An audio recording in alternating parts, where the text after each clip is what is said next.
I'm sorry, nationwide, no? Nationwide. No?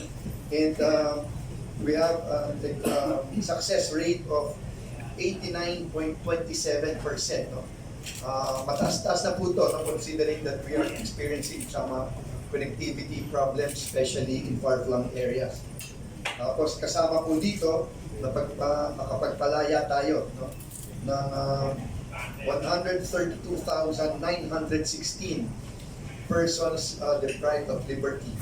Ito po yung may mga kaso pending in our courts, but we were able to release them via video conferencing meetings. Entire court of lower to highest. Trial courts within the first and second level courts.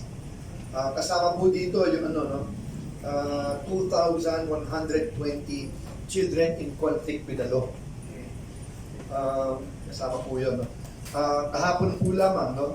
Meron tayong na-monitor dito sa Manila Regional Trial Court, which was able to conduct video conferencing hearing wherein a witness appeared.